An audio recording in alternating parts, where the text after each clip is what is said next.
Hello friend, स्वागत है आपका हमारे यूट्यूब चैनल कुमार सॉफ्टवेयर पे। ये मेरा CSS 3 से रिलेटेड 8 ट्यूटोरियल्स हैं।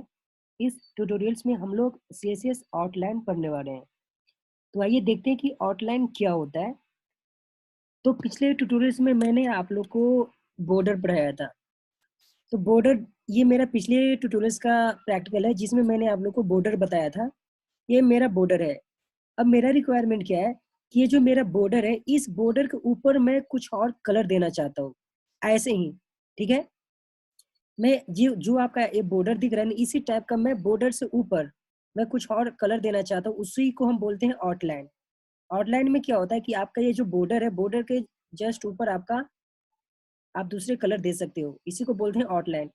इसका बेसिकल यूज क्या होता है कि जब मान लो कि आप कुछ बनाते हो जिसमें आप कलरफुल, मान लो कि आपने दो बॉर्डर दिया या फिर दो स्लाइड लिया, उसमें से ऊपर का स्लाइड का जो पार्ट है उसको आउटलाइन बनाना चाहते हो, तो हम आउटलाइन यूज करते हैं। तो आपको ध्यान में क्या रखनी है कि आउटलाइन का मीनिंग क्या होता है कि ये जो आपका बॉर्डर दिख रहा है, इस बॉर्डर के जस्ट ऊपर, मतलब ऊपर चारों तरफ, बॉर्डर के चारों तरफ ऊपर से एक और कलर अगर आपको देनी है तो हम उसे आउटलाइन बोलते हैं।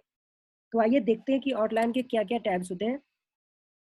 तो मैंने आप लोग को बताया था बॉर्डर के बारे में कि बॉर्डर के तीन प्रॉपर्टी होते हैं, वैसे ही आपका आउटलाइंस, आउटलाइन का भी तीन प्रॉपर्टी होते हैं। तो यहाँ पर मैं आप लोग को एक बात बताना चाहूँगा रिमेंबर पर्पस के लिए, कि जो आपने बॉर्डर में यूज किया था ना प्रॉपर्टी, वही आपका आउटलाइन में प्रॉपर्टी होगा। सिर्फ यहाँ पर बॉर्डर की जगह पर मैंने आउटलाइन लिखा है। देखो है ना, ये आउटलाइन है। यहाँ पर आउटलाइन विड्थ है, स्टाइल है और कलर है। तो पिछले ट्यूटोरियल्स में मैंने आप लोग को बॉर्डर स्टाइल बताया था, उसके भी 10 टाइप्स थे। वैसे ही यहाँ पर भी आउटलाइन स्टाइल के भी 10 टाइप्स है। तो ये आपका स्टाइल, ये जो आउटलाइन का 10 स्टाइल है। ठीक है, आउटलाइन के 10 स्टाइल है ये। जो आपका बॉर्डर में था सेम यही है, लेकिन यहाँ पर सिर्फ आपको आउटलाइन लिखनी है। वैसे ही आपका इसका शॉर्टकट भी लिखने का होता है। जैसे आपने बॉर्डर में शॉर्टकट में लिखा था, वैसे ही आपको आउटलाइन को भी शॉर्टकट में वैसे ही लिखते हैं। जैसे बोर्ड विड्थ आपने दिया, स्टाइल दिया और कलर दिया, ये तीनों को, मतलब कि अगर ये तीनों को नहीं लिखना है, इसके जगह पर मेरे को शॉर्टकट हम ये लिख सकते हैं ऐसा। ये आपका जो बॉर्डर था सेम वैसा ही है, लेकिन आपका डिफरेंट क्या है कि आउटलाइन में क्या होता है कि आपका ये जो बॉर्डर है उसके जस्ट ऊपर एक और कलर बन जाएगा। तो चलो मैं इसको प्रैक्टिकली आपको समझा देता हूँ। देखो ये मेरा ये बॉर्डर है फिलहाल। अब यहाँ पर मैं आउटलाइन यूज करने जा रहा हूँ। तो यहाँ पर मैं लिखूंगा आउटलाइन। आउटलाइन पहले विड्थ ले लिया मैंने। अब मान लो इसका विड्थ मैं 5 पिक्सल कर देता हूँ। और इसका फिर आउटलाइन मैं स्टाइल ले लेता हूँ। इसका स्टाइल मान लो कि मैंने इसका स्टाइल ब्लू कर दिया। और इसका मैं आउटलाइन कलर ले लेता हूँ। ठीक है, यहाँ पर कलर आपने गलत लिया, यहाँ पर आउटलाइन स्टाइल ब्लू नहीं होता है। अब सपोज यहाँ पर मैंने सॉलिड ले लिया, आउटलाइन स्टाइल मैंने सॉलिड ले लिया। क्लियर है। अब यहाँ पे मैं इसका कलर ब्लू कर देता हूँ। इसका मैंने कलर ब्लू कर दिया।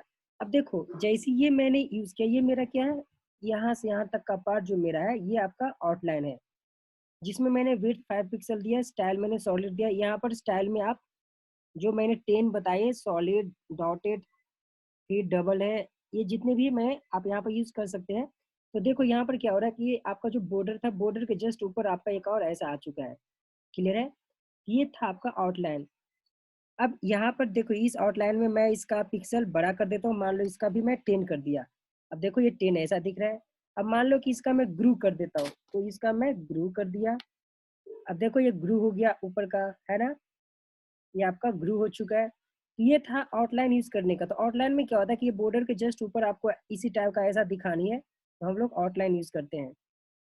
अब इसी चीज को मैं शॉर्टकट में लिखने जा रहा हूँ। मान लो कि ये जो मेरा पार्ट है, ये जो आउटलाइन है, इसी को मैं शॉर्टकट में कैसे लिखूंगा। जैसे आपने यहाँ पर बॉर्डर को लिखा है शॉर्टकट में, वैसे ही इसको भी लिखना है। तो यहाँ पर लिखना है आउटलाइन, आउटलाइन लिखा। और यहाँ पर जो भी मैं लिखूंगा वो आपका विड्थ रहेगा। मान लो कि मैंने इसका विड्थ 10 पिक्सल दिया। और इसका मैं यहाँ पर स्टाइल करूंगा। इसका स्टाइल मैं, इसका स्टाइल क्या करूँ, इसका स्टाइल डॉटेड कर लेता हूँ। ठीक है, डॉटेड कर लेता हूँ, डॉटेड कर दिया इसका स्टाइल। और यहाँ पर इसका कलर ग्रीन कर देता हूँ। अब इसका कलर मैंने ग्रीन कर दिया। क्लियर है। अब देखो ऊपर का जो डॉटेड है ये आपका आउटलाइन है, ये आपका ग्रीन हो चुका है। अगर आपको डॉटेड नहीं करने हैं, आपको सॉलिड ही रखनी है, आप सॉलिड ही रख दो। अब देखो ये मेरा सॉलिड हो चुका है। तो ये आपका शॉर्टकट वे था, ये शॉर्ट हैंड था यूज करने का आउटलाइन का।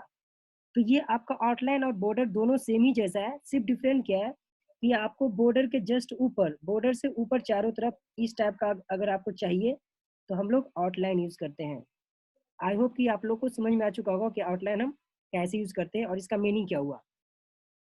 और यहाँ पर इसको आप डिव पे भी अप्लाई कर सकते हो। मान लो कि यहाँ पर मैंने H1 लिया, अब यहाँ पर आप हेलो, ये मैंने क्लास ले लिया, क्लास के थ्रू अप्लाई कर रहा हूँ, ये क्लास लिया और इसी क्लास को मैं यहाँ पर अप्लाई करूंगा। मान लो कि यहाँ पर मैंने ड्यू लिया, ड्यू का मतलब क्या होता है, डिवीजन, मतलब डिवाइड किया जाता है, ठीक है।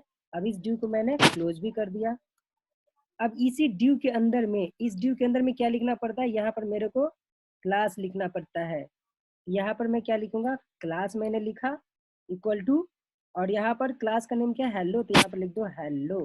अब देखो मेरा कलर चेंज हो चुका है, मतलब कि आउटलाइन और बॉर्डर मेरा आ चुका है। आई होप कि आपको ये पॉइंट समझ में आ चुका होगा कि आउटलाइन का यूज क्या होता है। आज इस ट्यूटोरियल्स में इतना ही। Thank you, bye bye.